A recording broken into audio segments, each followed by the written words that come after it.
Thank you, Pauline. Thank you. I think you've just covered all my questions there. It's all over. Yeah.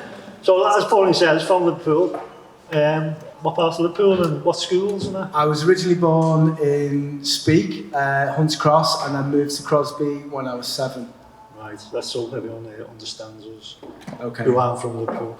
So art, when did that become interesting to you? I guess for me, you know, even when I was a little boy, the only thing I was really interested in was drawing stuff that I owned, things that I'd see on TV, comic books, and like from being the age of about 5, 6, I was just obsessed. So I'd always drawing, always. Yeah.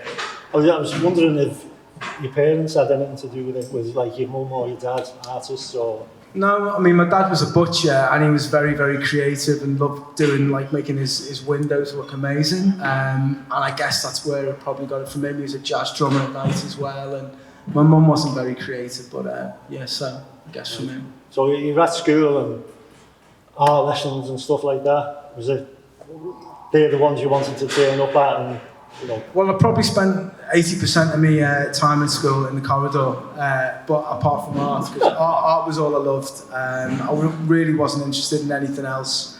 One of my physics teachers looked like somebody off the Muppets, so I spent my time in the corridor. But basically, yeah, if it wasn't art, I really wasn't interested, and that's what my focus was, really.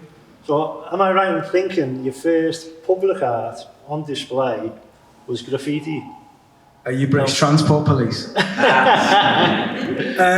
like, what I'm interested in was, were you doing imagery or was it like tagging or whatever? You know? I guess like most people how many people saw Style Wars when it came out? Anyone? So there was an amazing documentary on Channel 4 about 1982 called Style Wars, which you can see now, and it just basically changed my life. You're only about 12 then? Yeah, it still changed my life. I mean, you know, going into Halfords and getting paint wasn't really very helpful. But I mean, obviously I wasn't very good and stuff, and then you kind of, I really got into it and got into it in a big way, and we'll leave it there for a little bit. I knew you didn't want to talk about it. No, I'll talk about it. No, I mean, literally, I think what it was is like, as I was through school and then I left school and then I really, really was into graffiti. So when I was studying, you know, my foundation course at Southport, I spent 3 years there and then did my degree 3 years in John Moore's. So in the day I'd be painting and at night I'd be doing other things with spray cans. Out with the mates, yeah. A little bit. Did any teachers encourage you know, while you were at school to sort of further your education in art? Were you good at what you were doing in school? I mean, I loved it, and as I say, anything that I loved, anything I was deeply involved with, you know, that's where my focus was. And you know what it's like, I suppose, being a teacher, you know, there's millions of kids and they can't really focus on anything. So even at a very young age, I was quite driven with it, and I just, as I say, I just knew that's what I wanted to do. But what artists inspired you? You know, you're talking like the 80's, pop art, and that's a good question. Warhol and stuff like that, or? I guess I always loved. Your parents used to bring you here, didn't they? They did used to bring me here, yeah. I mean, you know, as I say, this is a place I came to all my life, and I suppose people that I love and people that I still love were, I guess, when you can see somebody's an incredible talent. So, like you say, like pop art was very interesting to me. I was into comic books as a kid. But even back then, I was really interested in things that were very technically amazing. So like Rembrandt and you know, Van Gogh and stuff. Even back then, I was really into them. Right. Gaining the BA in arts at John Moore's, you were selected for London's Royal College of Art in '94, was it? Something like that? Yeah. How did that process work? Was it just the best artists in the Northwest, or? Well, it's really interesting you asked that, because basically there was a show called Northern Graduates, and what it was a lot of the London colleges like Chelsea, Goldsmiths, St Martin's, a lot of people felt that they were already based in London, so a lot of the people would get the breaks, get into galleries straight away. And there's an amazing guy who collected art, and he basically started a show called Northern Graduates. So with curators, he went around like Newcastle, Leeds, Liverpool, and picked people that he wanted to, you know, exhibit or felt that they had some talent or worth, and put a show on in the Royal College. I mean, Peter Blake designed the catalogue, and it was your first gallery experience. So it was proper pinch yourself moment, like. What were you painting at the time? I mean, very interesting. I'm painting, obviously, while I've been painting animals. Back in the day, I used to paint animals. They were very bright, they were very thick, they were very humorous. So that's kind of what I was doing at the time. Very abstract and different from what you're doing now. Very different to what I'm doing now, but you can still see the kind of architecture, I suppose. Did the exhibition convince you to attack the art world? That's what you wanted to do for the rest of your life, or were you have other plans in your head? I guess when you get asked to be in an exhibition and it was in London and there was an opening, there was a catalogue. You're still based up here though, weren't you? I was still based up here, yeah, and then basically on the evening it was like your first taste of what a gallery was, or that kind of thing. And a guy came up to me on the evening and said, hello, I'm Anthony Brown. And I'm like, hello. And he goes, I've Connor Brown. I'm like, hello. I had no idea who he was. He said, I really like your work. I'd love to show, a piece of your work in my gallery. Would you like to do it? And he was super well spoken, really well dressed. I said, I'd love to. He said, well, can you get a piece of work to me to London? Sent it to the address. He said, I'll come down for the opening. So I go into this opening on Albemarle Street, which is London art capital central, and my little painting that was, I think, 150 quid was hung next to Picasso and Hockney. So I'm like, am I in the right place here? Yeah, I've got the right price. Yeah, am I in the right place? Anyways, and that was kind of the start of it, really, and it was just a very humbling and interesting journey from the off, I suppose.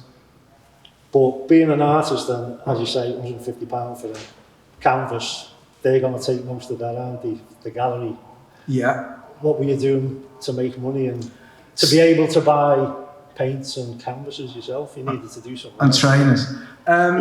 So basically, when I graduated from John Moores, I had a friend of mine who was running an art college, and asked if I'd like to get into a bit of teaching.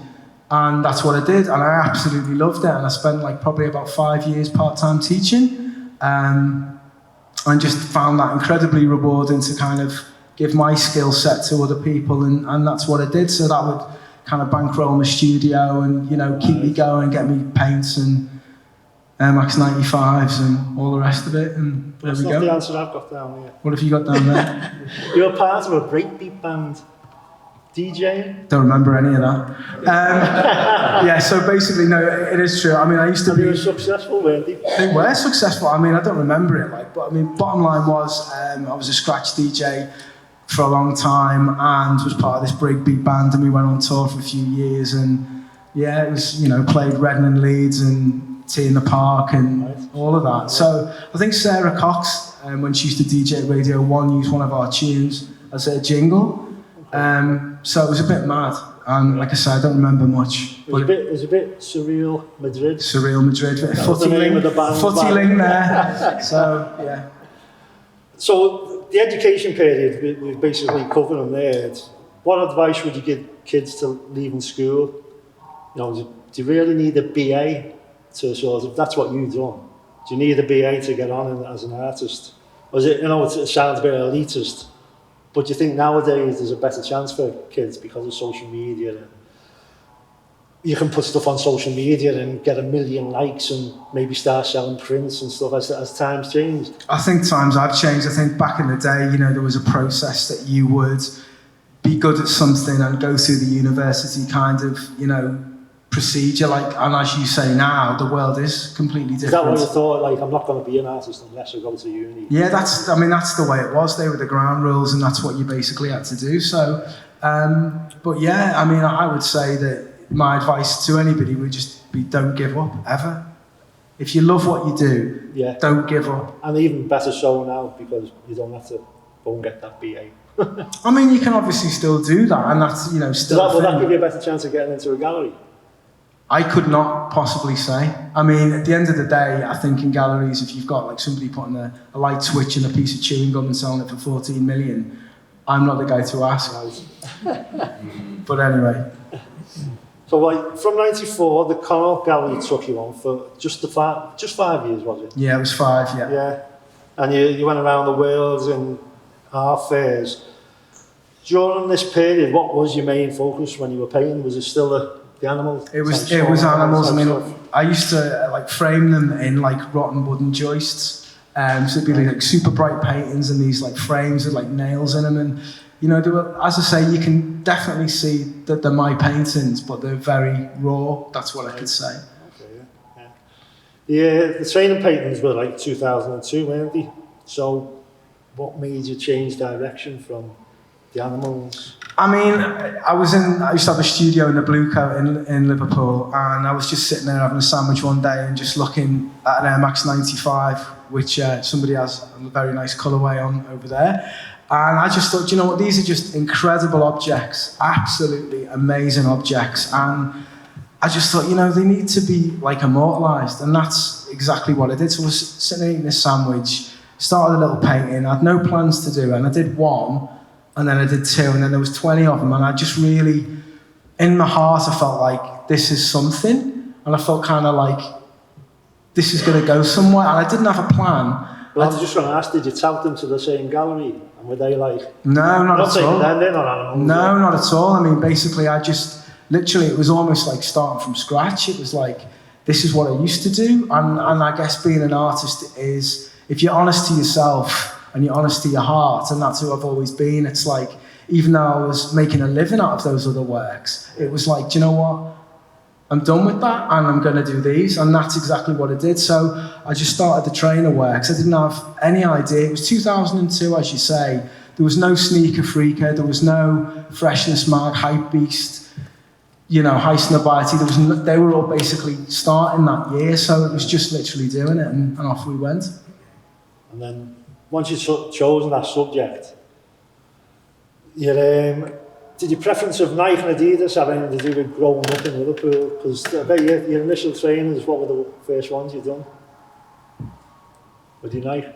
The first painting was a Nike, but I have to say, growing up in Liverpool, I mean, you know, exactly what you show is encompassing and just, you know, perfectly putting a stamp on that period.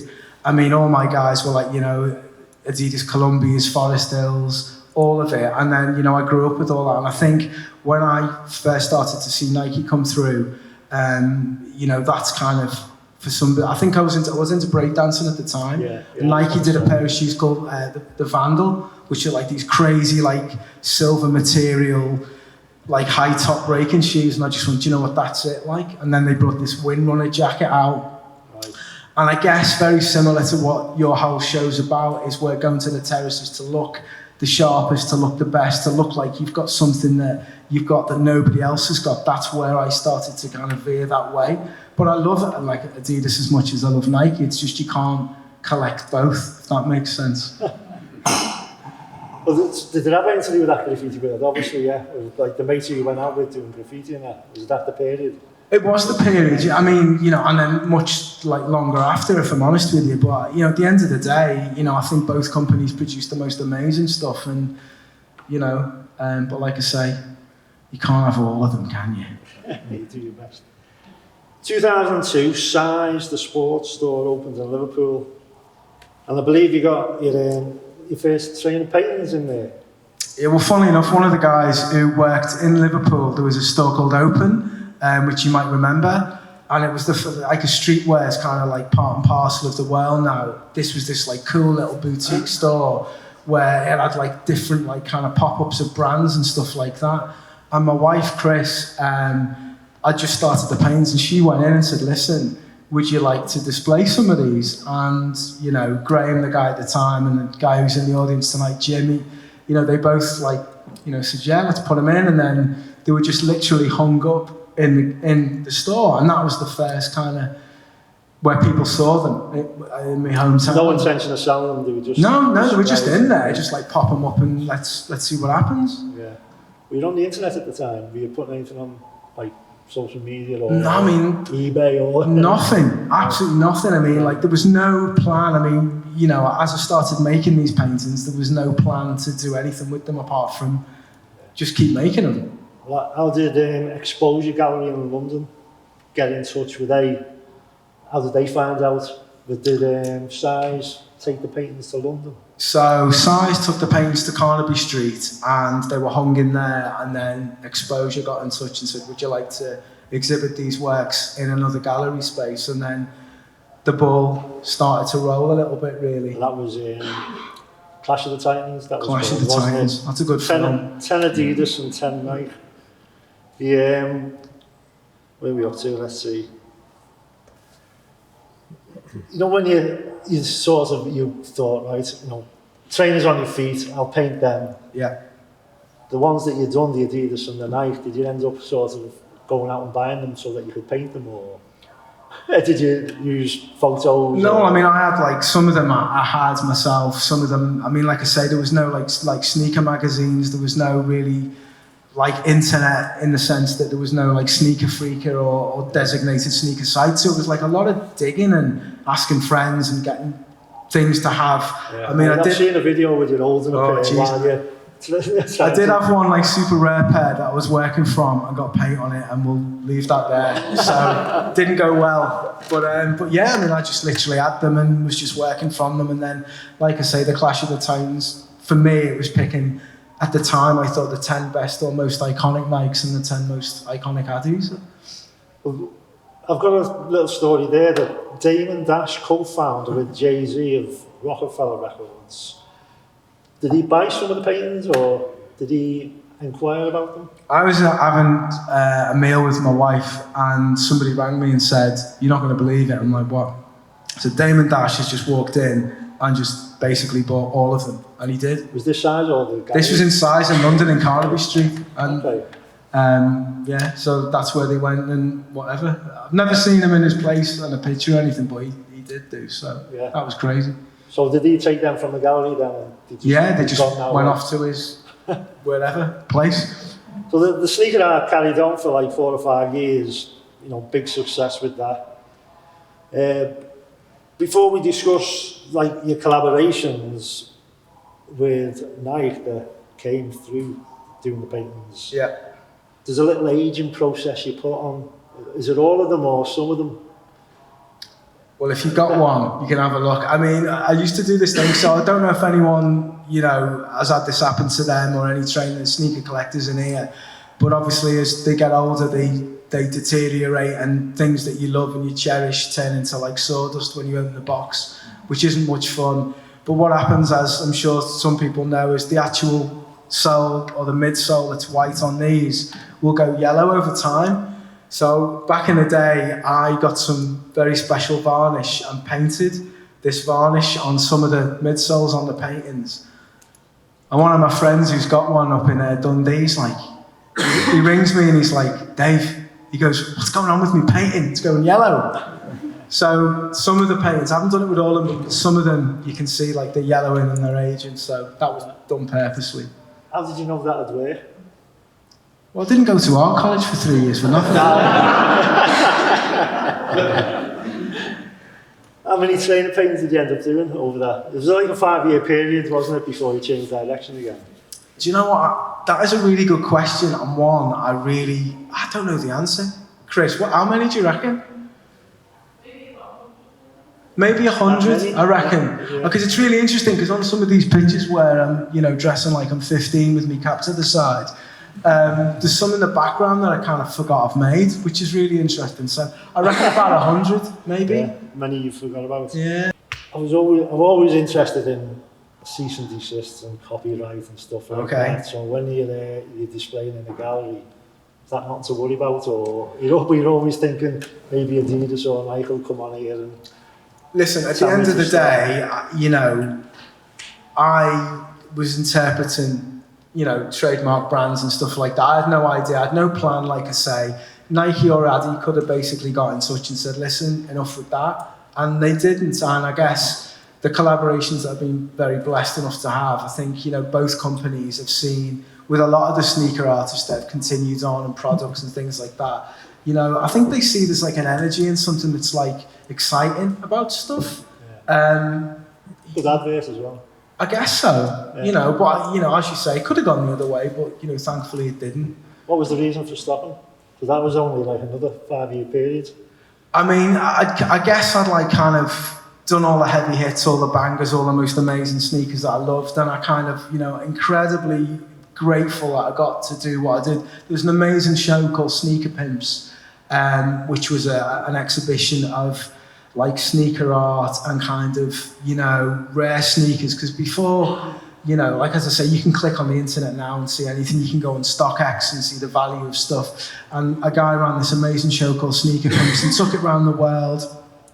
And it almost became like the start of like street culture in a weird way. It was like encapsulating that moment. So there was like skating, there was like incredible street artists like Futura and Stash and, you know, Cause and people like that. And everybody was kind of involved in this amazing like show. And then, as I say, I can't describe how grateful I am to have been able to do what I've done and seen what I've seen with those sneaker paints. But I got back and I was like, do you know what? I think I've said it all.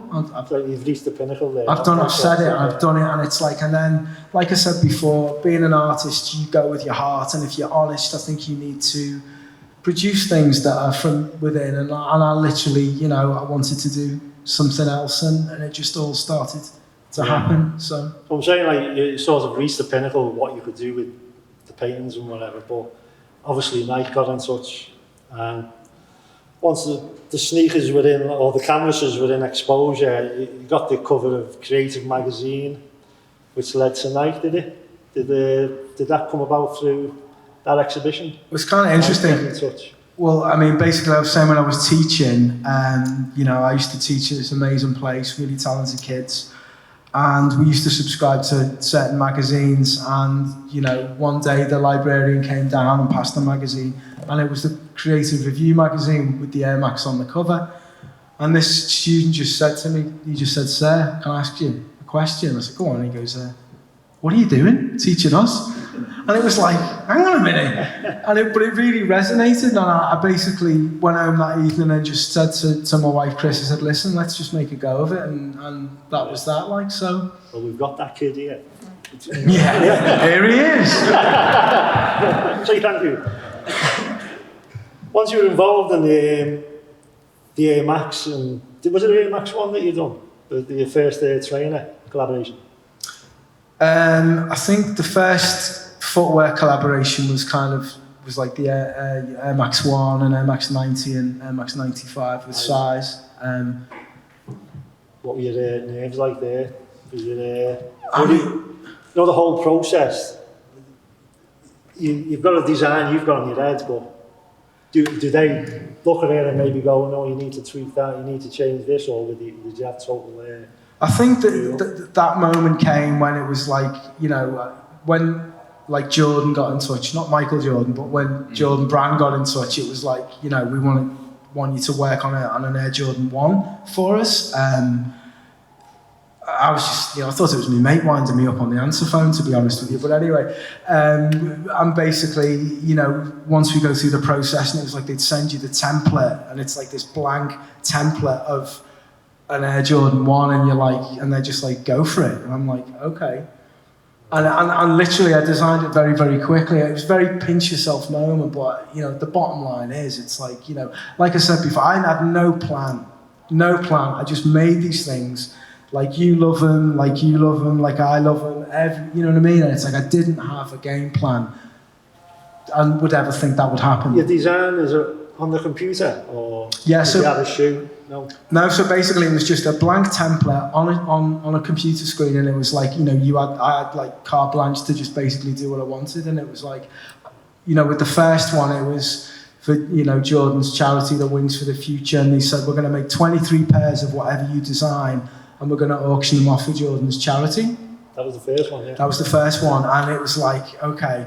So my whole ethos was like growing up in, like, you know, the 70s, an amazing basketball team, the Harlem Globetrotters, and it was like I wanted to make a shoe or design something that just looked like, if anybody was wearing it, it looked like they were winning. Do you know what I mean? It was like you come off the court in them, or you walk on the court, it's like, hang on a minute, you've won. Do you know what I mean? And it's like, and that's kind of the ethos that I went for. And then there was a big kind of hoo-ha with that, and they got auctioned off. And then there was the official release. And I mean, that's a really interesting story. So when I was designing that, we were to and fro with the designs. And at the time, I was doing all lots of things like throwing paint and having little stencils of stars. And I sent the design through, and there was no swoosh on it. And we put it through, and it got through, and it got released, which was crazy, because back in the day that... Someone get the sack for that? No idea. But it was a really, like, it was the first time that anybody had ever done a Nike shoe without a swoosh on When it. did that come to you? I know what I'll do. I won't put a swoosh on. Just organic. It was just, you know, as I say, I mean, and first and foremost, I have to say that, you know, to work with these brands and to work with these people, it's myself and everybody else involved. It's not just me. Yeah. It's an amazing team and an amazing crew, you know. Yeah. So. Did you go over and meet certain people? Yeah, yeah. I mean, Tinker Hatfield. Well, I mean, you know, for anyone who's into trainers, sneakers, whatever, I mean, to get to meet Tinker Hatfield, I got asked to go over to Nike HQ and to meet Mark Parker, who was the CEO. And I mean, I was absolutely bricking it, I have to tell you. I was sitting outside his office, and super nice guy, and literally, you know, the things he had in his office were just crazy. He had a painting behind his desk of Jimi Hendrix, and it was just amazing, this painting. And he said, "Oh, do you like Jimmy?" I said, "Oh, I love Jimmy." And he goes, "Hang on." And he just opens this like cupboard door and just passes me like a Stratocaster that he didn't smash up on the Isle of Wight. And I'm like, "Oh, okay. Okay." And then he's like, he's obsessed with like NASA and the moon and space travel, and he's like, "Oh, you know, there's Neil Armstrong's moon boot." And I'm like, "Okay." It's just like, wow. But as I say, I mean, I got to meet Tinker Hatfield, who's the designer of like... He's designed of more than just... Everything, everything. I mean, he's, you know, incredible human being. He has, his office is in a place called, oh my God, is it the lab? The kitchen. It's called the Innovation Kitchen, and it's like hermetically sealed, and it's like something from NASA. And I got to go in, and I walk in, and he goes, "Oh, hello, it's Mr. Quick Drawings." And I'm like, the man knows what I do. I mean, and well, he basically designed, you know, the Air Max 1, all the Jordans, you know, a legend. Incredible guy. How many have you released now? Your designs with Nike?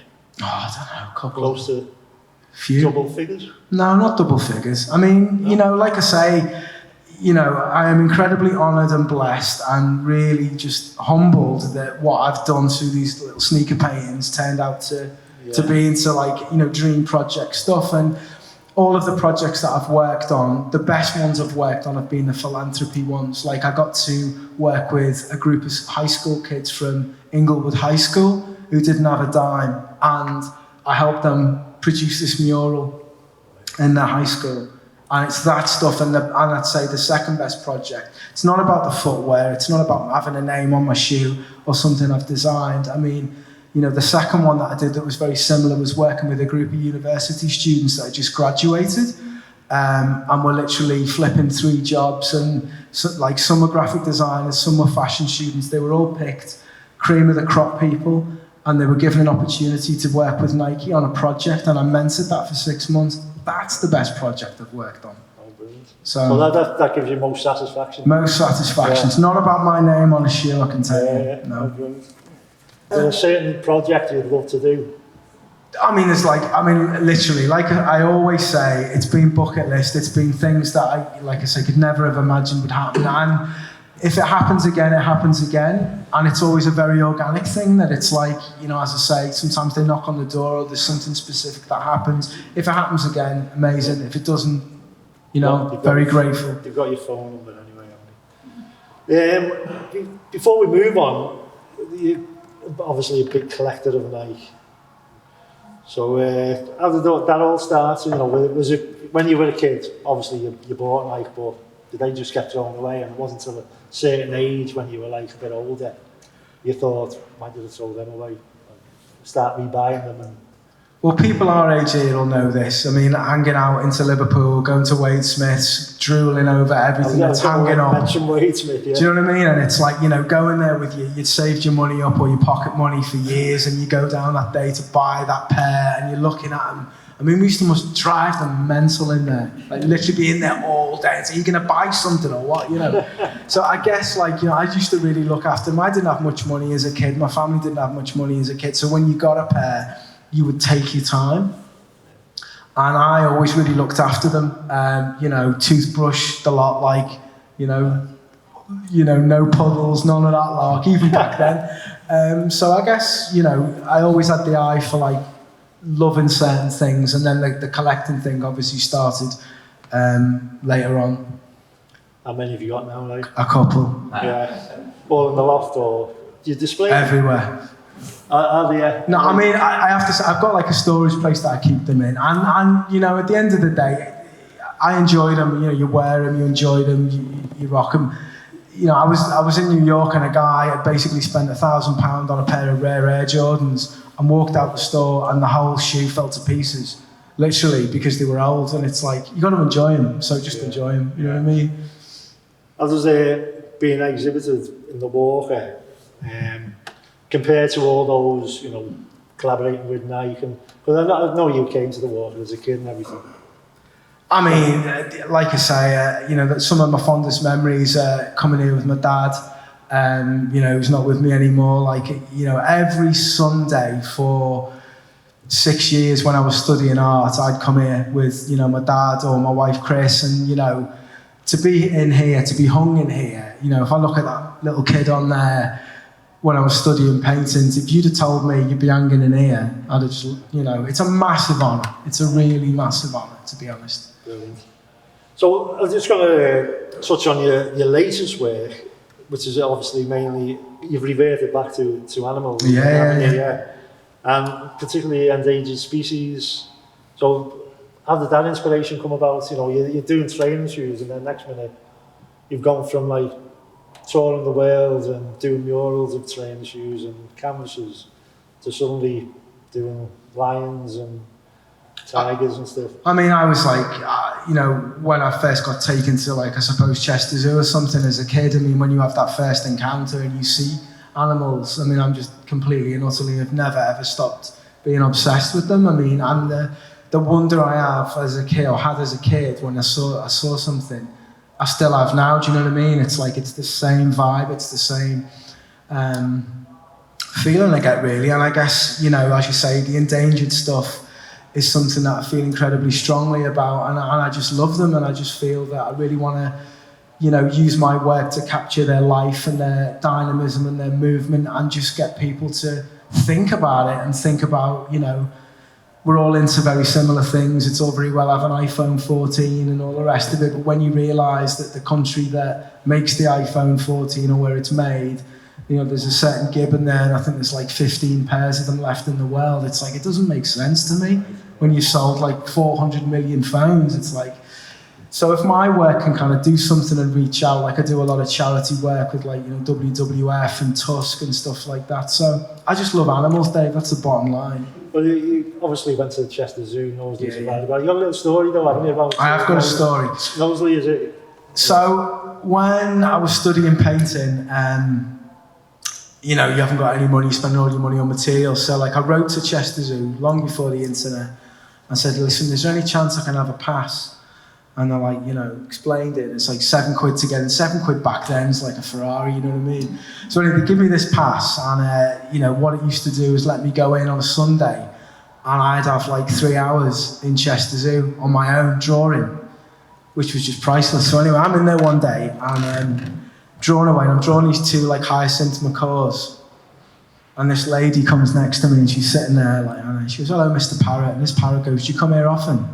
And I look at her, she looks at me, and I swear to God, and this parrot had like a mark on its arm, and for as long as like, I'd go back to draw it, I'd go up to him and go, all right, Mr. Parrot, and just look at me to say, nah.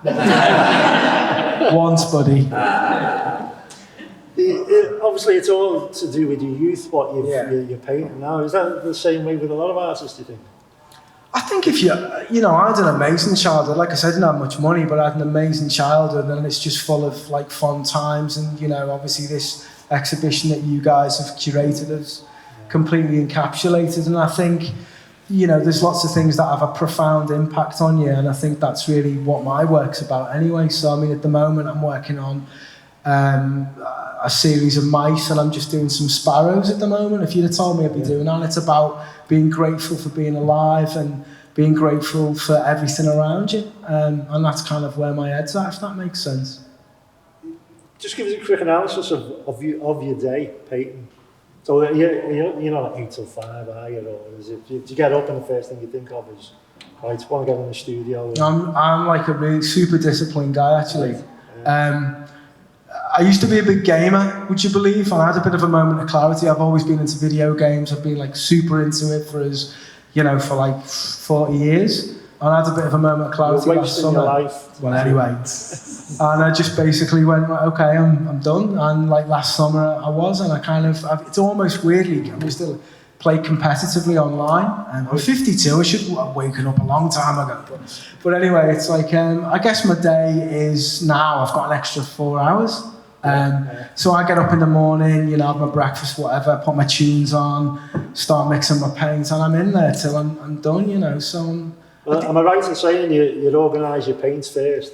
Yeah. Spend an hour or two? Yeah. So basically the way I work is... So if you're going to use 20 colours, you get them 20 colours? Yeah, it takes a while. Yeah. I'm just like interested in the artists in the studio, in the audience who... Yeah, I mean... Does everyone work that way or just... No, I think every artist, has their own discipline and their own way of working. So what I do, I go in, I mix all the colours I want on a palette, but if I do a big painting, I basically mix everything in like Tupperware bowls, like massive mixing bowls, and that takes about 2 hours to mix it all. And then once I'm off, and then there we go. Do you finish it?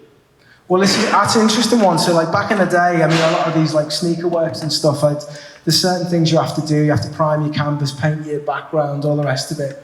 But I would mainly do the whole painting in one go. They're like very dynamic, like one go. And like nowadays, as I'm getting older, or falling to bits. I